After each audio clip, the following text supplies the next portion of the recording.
सामान्य बचसारू हत्याकांड दुर्बृत्तों मुथ माड़े चलीगला फास्टफुड दोकानी जीवन भंजनगर कोदंडा गांव सामना को आसी एभली एक घटना।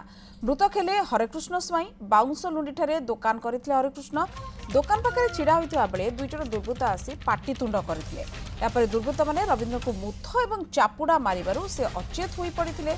परिवार लोके गुरुतर अवस्था उद्धार कर भंजनगर मेडिकल भर्ती करते किंतु सेठी डाक्तर तांको मृत घोषणा करिसेंते।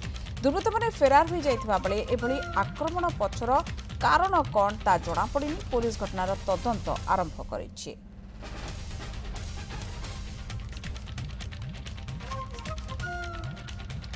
सुशांत साहू आम भंजनगर प्रतिनिधि आम सहित रही। सुशांत ये जने फास्टफुड दोकानी तांको पाखकु दुई जण आसुचंती हठात मुथ चापुड़ा मारुचंती या पछर कारण तो किछि थिबो किछि प्रत्यक्षदर्शी निश्चित भाव में दोकान रे थिबे किछि सूचना मिलिलानी कि परिवार पक्षरु किछि कुहा जाउची पूर्व शत्रुता ना आउ किछि।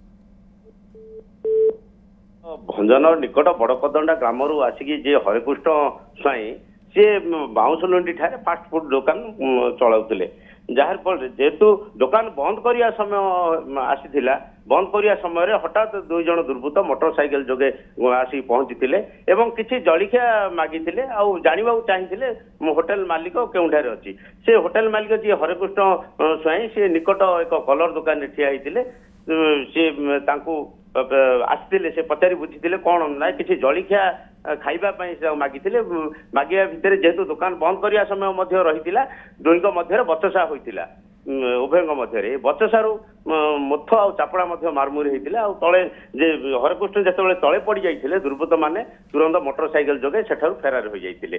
ତାପରେ ଯେହେତୁ ନିଛାଟିଆ ସମୟ ଥିଲା ପରିବାର ଲୋକ ହିଁ ଘଟଣାସ୍ଥଳରେ ଆସି ପହଞ୍ଚିକି ତାଙ୍କୁ ସଙ୍ଗେ ସଙ୍ଗେ ଭଞ୍ଜନଗର ମେଡିକାଲରେ ପହଞ୍ଚାଇଥିଲେ। ଭଞ୍ଜନଗର ମେଡିକାଲରେ ସେ ଡକ୍ଟର ମୃତ ଘୋଷଣା କରିଥିଲା। ତ କହିବାକୁ ଗଲେ ସମ୍ପୂର୍ଣ୍ଣ ଘଟଣା ଦେଖିବାକୁ ଗଲେ ତ ଜଳିଖିଆ ଖାଇବା ପାଇଁ ବଚସାରୁ ଘଟିଲା किसी दादा बटी को लेकिन घटार संभावना को आम एड़े दे पारिबा ना जेहेतु जेहेतु अतीत अनेक घटना एपरी दादा बटी की लेकिन होई पारे ना तो जदि पूर्व शत्रुता रही उभय मध्य से पूर्व शत्रुता को नहीं एपरी मारपीट हो जार फल फास्टफुड दुकान जीवन चली जाइए। तो कहवा गले किपरि रही संपूर्ण घटनास्थल तो बर्तमान भंजनगर पुलिस पहुंची संपूर्ण भाव तदंत प्रक्रिया आरंभ होती तदंत पर ही प्रकृत क्यों कारण जो एपरी घटना घटीगला ना बचसारू सामान्य बचसारू एपरी एत बड़ घटनाटी घटीगला तो व्यावसायिक महल में गोटे चांचल्य खेली जाइए भंजनगर बर्तमान।